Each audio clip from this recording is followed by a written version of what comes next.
नमस्कार मित्रांनो, कमळी या मालिकेच्या आजच्या भागामध्ये अगदी मनपूर्वक मी तुमचं स्वागत करते। आजच्या भागामध्ये आता हा रितेश सरपोतदार आपल्या ब्रँचबद्दल बोलत असतो। 1 कोटी आणि 2 कोटी रुपयात नक्की काय काय कसं त्याने असा हिशोब काढलेला आहे।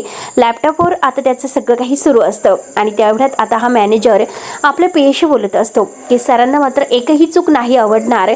आणि तेवढ्यात कमळी आता त्या मुलांना त्या विद्यार्थ्यांना घेऊन तेथे येते ज्यांचं आता खूप नुकसान झालेलं आहे। इतके पैसे भरून आणि तो विद्यार्थी आत्महत्या करायला निघालेला असतो। हे सुद्धा आता तो विद्यार्थी त्याला घेऊन तेथे येते। मॅनेजर कमळीकडे बघत असतो तेव्हा लगेच आता हा मॅनेजर कमळीला म्हणतो की इन्स्पेक्टर साहेबांनी सगळं कायदेशीर तुला दाखवलेलं आहे, मग तू इथे परत कशाला आली। तेव्हा कमळी म्हणते की हो, जे तुम्ही फसवणूक केलेली आहे त्याचं उत्तर तर मी तुमच्याकडून घेणार आहेच। आता ह्या मुलांची जी फसवणूक तुम्ही केलेली आहे ना, तर त्यांची परतफेड ते पैसे तुम्हाला द्यावेच लागतील आणि त्या मुलीला आणि मुलाला मात्र ती तेथे घेऊन येते। तो मॅनेजर म्हणतो की असं काही होणार नाही, ते पण रागाने। ह्या मुलांना ह्या लोकांना इथे घेऊन येऊन नको ते मुद्दे मांडून आमच्या वाकड्यामध्ये जाण्याचा प्रयत्न करू नकोस, असं मॅनेजर तिला धमकावते। चल चालती हो इथून। तेव्हा कमळी घाबरत नसते। कमळी म्हणते की तुम्ही त्यांना बाहेर बोलवतात की मी आतमध्ये जाऊ, पण कमळी आतमध्ये जायला निघते, परंतु हा मॅनेजर तिला हात आडवा घालून थांबवतो आणि पवारला म्हणतो की सरांना निरोप दे। रितेश मात्र आता आपल्या कामी म्हणजे सरांशी बोलत असतो लॅपटॉपवर आणि लवकरात लवकर पैशांची सोय करा आणि ब्रँचमध्ये त्यांचं काहीतरी पार्टनरशिप वगैरे असते। एकदा पैसे रेडी झाले तर 15 दिवसात आपला सेटअप रेडी होईल, असं तो समजावत असतो। तेवढ्यात तो पीए आतमध्ये सांगायला येतो की सर ती मुलगी तुम्हाला भेटायला आली। रितेश विचारतो की कोण मुलगी, त्यावरती तो म्हणतो की कमळी नावाची।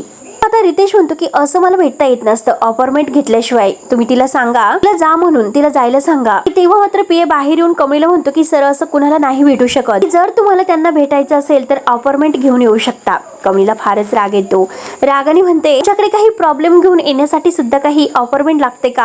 आता मॅनेजर कमळीला धमकावतो की जर तू शहाणी असेल तर गुपचूप घरी जा, उगाच प्रॉब्लेम अंगावर ओढून घेऊ नकोस। आता कमळी म्हणते की ठीक आहे, आता मात्र मी माझ्या पद्धतीने जाऊन बोलतो। तेवढ्यात रितेश मात्र फोनवर बोलतच बाहेर येतो, कमळीकडे बघतो आणि म्हणतो की आता फोन ठेवतो आणि आता तो कमळीशी काही न बोलता मॅनेजरला फक्त विचारतो की पुढची तयारी झाली का। तेव्हा तो येस सर असं म्हणतो आणि रितेश तिथून जायला निघतो। तेव्हा कमळी म्हणते की काय रितेश सर लोकांना फसवून तोंड लपून पळतात की काय। तेव्हा रितेशला तर खूप मोठा धक्काच बसतो आणि राग सुद्धा खूप येतो। तेव्हा तो मागे वळून कमळीच्या समोर येतो। तेव्हा आता रितेश विचारतो की तू काय म्हणाली, तर कमळी म्हणते की मी लोकांचे प्रश्न घेऊन येथे आले, ते प्रश्न न ऐकताच तुम्ही निघून चाललात। आता रितेश रागाने विचारतो की कोणते प्रश्न आहेत तुझे। कमळी म्हणते की लोकांनी कर्ज काढून तुमच्या क्लासची फी भरली, ज्या लोकांची पैसे लुबाडले ते पैसे परत द्यायला नको का, तुम्ही ते पैसे लुबाडले।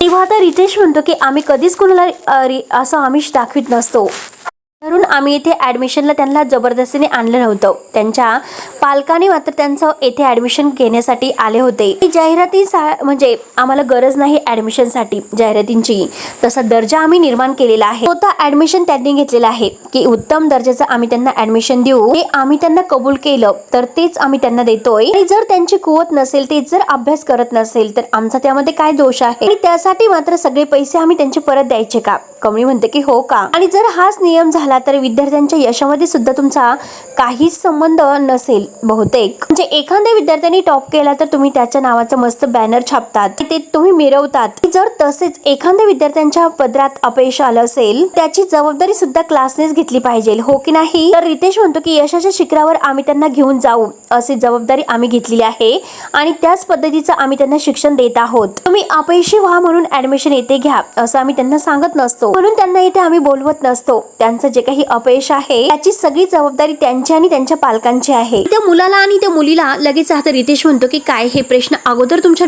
डोक्यात नाही आले का, आणि आज मात्र त्याचे उत्तर तुम्ही आम्हाला इथे विचारायला आलेत आणि मी सांगतो तुम्हाला काय करायचं आहे। ह्या मुलीने तुम्हाला भडकावलेलं आहे, हे लक्षात ठेवा। इथे या ह्या विजेता कोचिंग क्लासची बदनामी करा, पैसे मागे घ्या असं हिनेच भडकवलेलं आहे आणि ती तुम्हाला इथे घेऊन आली, हो की नाही। तेव्हा आता कमळी न घाबरता म्हणते की आज मात्र त्यांनी तुमच्या भीतीपुटे आवाज उठवला नसेल, पण आज मी त्यांच्या सोबत आहे। परीक्षेच्या नावाखाली मात्र तुम्ही एक्स्ट्रा क्लासची त्यांच्याकडून जे काही फी घेतात, पैसे उकळतात, सगळं बरोबर आहे का। म्हणजे हे बघा, त्यांना जर एक्स्ट्रा क्लासला यायला जमत नसेल तर नॉर्मल तुम्ही ते सुद्धा त्यांना शिकवत नाही, ही सरळ सरळ त्यांची फसवणूक आहे, हे लक्षात ठेवा। त्यामुळे त्यांचे पैसे त्यांना परत मिळालेच पाहिजे। तेव्हा आता हा रितेश हसतो आणि कमळीला म्हणतो की तू त्यांचं वकीलपत्र घेतलेलं आहेस का, कुठल्या हक्काने तू विचारते। कमळी म्हणते की हक्क विचारतात, सांगतो की तशी माझी फसवणूक तुम्ही केली ना, तशी ह्या मुलांची सुद्धा केलेली आहे। असे कितीतरी विद्यार्थी आहे की त्यांच्या कष्टावर तुम्ही बाजार मांडलेला आहे, त्यांच्याकडून पैसे घेता पण त्यांना मानसिक त्रास सुद्धा देतात. तेव्हा आता हा रितेश म्हणतो तुझी लायकी सुद्धा नाही इथे उभे राहण्याची, आणि जर आता मी ठरवलं तर तुला धक्के मारून बाहेर काढू शकतो, हे लक्षात ठेव. आणि जो काही तुझा वैयक्तिक प्रश्न होता तो लीगली मी सोडवलेला आहे, त्यामुळे असे फालतू जे काही हिशोब आहे ना ते माझ्या समोर घेऊन येऊ नकोस. आणि त्या विद्यार्थ्याला म्हणतो की अरे हे बघ, तू मात्र असा काही प्रकार करायचे का नाही, आत्महत्या वगैरे करायची नाही, पैसे भरलेले आहेत तुझ्या बापाने, इथे यायचं, अभ्यास करायचा आणि मोठं व्हायचं. आणि तेवढी जर बुद्धी नसेल, अक्कल नसेल, अभ्यास जर जमत नसेल तर बापासारखी हातगाडी सुद्धा चालवायची. निदान 2 घास तरी सुखाचे जेवशील. म्हणून त्या मुलाला सुद्धा आता खूप बडबड करतो. तेव्हा कमळीला फारच राग येतो. कमळी म्हणते की ओ असं कसं बोलू शकतात तुम्ही, त्याचं कॅलिबर काय आहे तुम्ही कसं सांगू शकतात, मी सुद्धा एक शिक्षक आहे ना. जर एखादा विद्यार्थी कमी असेल तर त्याला अभ्यासामध्ये प्रोत्साहन द्यायला हवं की अशी पाठ तुम्ही फिरवता, काय गरज आहे सर्व करण्याची. त्यावरती रितेश म्हणतो उलट मी त्यांना स्पष्टपणे सांगतो की जर तुम्हाला हे जमत नसेल, कुवत नसेल तर मात्र हे करू नका. तर मी मार्ग दाखवलेला आहे की आता अभ्यास जमत नसेल तर हातगाडी चालव, बाकी काही नाही, सिंपल आहे सगळं. आणि तुला सुद्धा एक गोष्ट मी सांगून ठेवतो, माझ्याशी नडू नकोस. किंवा आता कमळी रागाने म्हणते की सरपोतदार सर तुम्ही फारच चुकीचं वागतात, विद्यार्थ्यांची ताकद सुद्धा काय असते हे तुम्हाला माहिती नाही अजून. किंवा आता रितेश म्हणतो की ताकद बघितली ना तुमची, तू एक काम कर, आता मात्र माझ्या विरोधात पुरावेच आणून दाखव आणि मग इथे येण्याची हिंमत कर, आणि तोपर्यंत माझ्याकडे येऊ सुद्धा नकोस, चल निघ इथून. तेव्हा आता कमळी रागाने रितेशकडे पाहत असते आणि रागाने निघून येते. त्यानंतर ऋषी तिला भेटतो.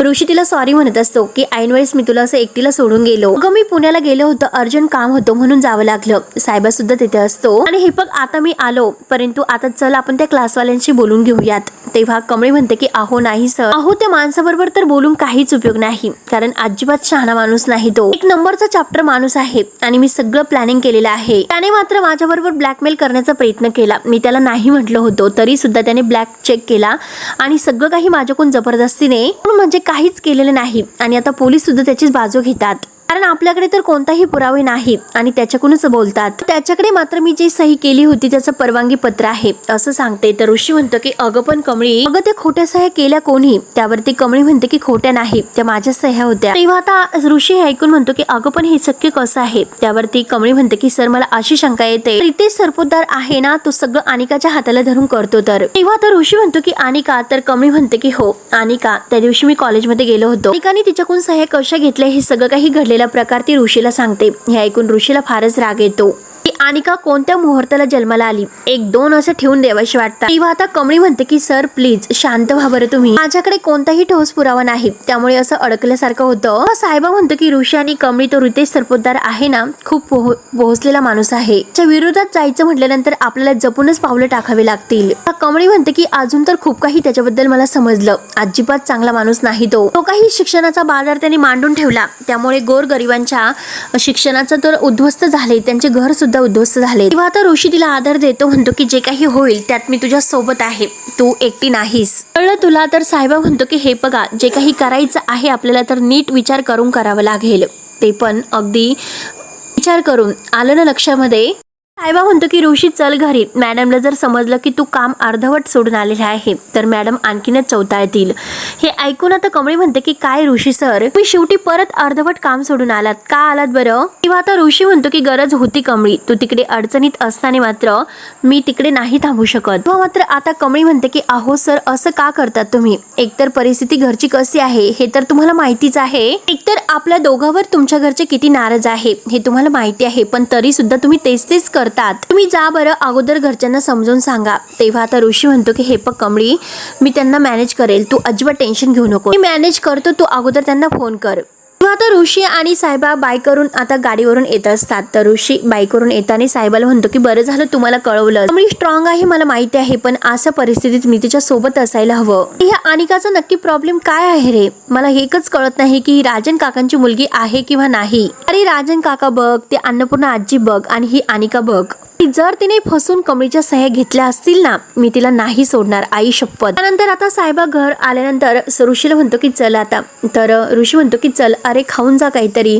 तर सायबा म्हणतो की नको, मी जाता जाता घेईल काहीतरी. ऋषी म्हणतो की गुपचूप घरी चल आणि जेवायला बस. तेव्हा तर सायबा घाबरत असतो नयनतारा मॅडम. अरे माझा एक मित्र आहे आणि तो घरी येणार आहे, त्यामुळे आम्ही दोघे जण. तर ऋषी ओळखतो. ऋषी विचारतो की काय झालं. आणि हे बघ, मी गाडीवरून येताना बघितलं, तू काहीच बोलत नव्हता, एकदम शांत होता. अरे आई काही म्हटली का तुला, कोणी काही बोललं का. तेव्हा आता सायबा सांगत नाही. सायबा म्हणतो की नाही रे, डोक्यामध्ये माझ्या वेगळा विचार होता म्हणून तुला तसं वाटलं असेल. आणि चल मी येतो असे बोलून सायबा निघून जातो. त्यानंतर कमळी आतमध्ये येते. तर निंगी म्हणते की बरं झालं आली.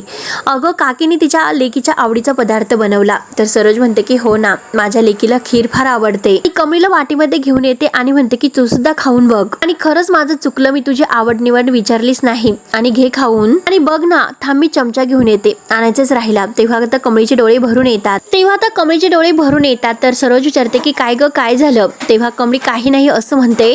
तर सरोज म्हणते की हो का, अगं मी आई आहे, मला सगळं काही कळतं की पोरीला काय झालं.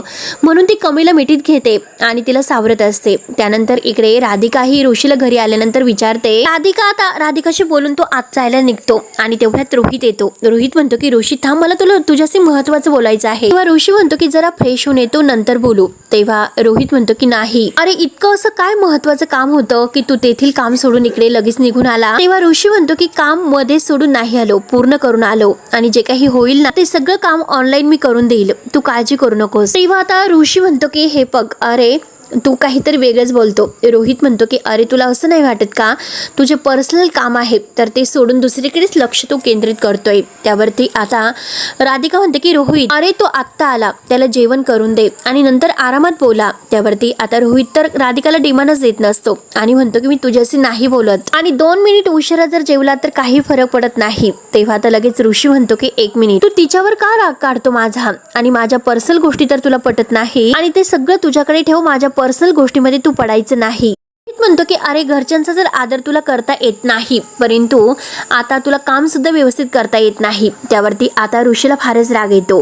ऋषी रागाने म्हणतो की अरे कसला आदर आणि कसल्याबद्दल बोलतो, त्याच्याशी काही संबंध नाही. तर रोहित म्हणतो की हो संबंध आहे, त्याचा संबंध मी तुला सांगतो की कमळीला जे काम आहे तिचं जबाबदारीने तू करतो, तसंच आईने दिलेले काम सुद्धा जबाबदारीच असतं, ते व्यवस्थितरित्या पार पडावं हे तुला नाही वाटत का. तेव्हा आता ऋषी म्हणतो की बाद झालं, नको त्या गोष्टींचे अर्थ नको तेथे लावू नकोस, आईने दिलेली जबाबदारी मी कधी झटकली नाहीस. त्यावरती आता लगेच रोहित म्हणतो की हो का, अरे तू बेजबाबदारपणे वागलेला आहे त्याचं काय. तर ऋषी विचारतो की कसला बेजबाबदारपणा.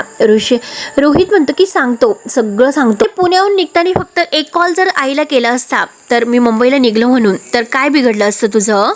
साहेबांना फक्त तुमच्या मनाप्रमाणे वागायचं असतं, बाकी काही नाही. आणि तेवढ्यात तेथे सतीश येतो. सतीश म्हणतो की अरे नक्की तुमचं काय सुरू आहे, नक्की चाललं काहीतरी काय. अरे कधीतरी एकमेकांशी बोलून अगदी शांतपणे बसून बोलत जा. त्यावरती आता रोहित लगेच म्हणतो की बाबा 1 मिनिट, तुम्ही कायम ऋषीला पाठीशी घालतात ना, त्यामुळे हे असं होत आहे. तेवढ्यात नयनतारा खाली येते आणि रोहितला म्हणते की बस कर, शांत राहा आणि नक्की काय चाललं असं विचारते. तर रोहित म्हणतो की मला आपल्या बिझनेसची काळजी वाटते, तळमळ वाटते, म्हणून मी हे सर्व बोलतो. रोहित आता ऋषीला सांगायला सुरुवात करतो की आज मात्र साहेबाला सुद्धा मात्र आज तुझ्यामुळे आई खूप काही बोलली, आता ऋषीला समजतं.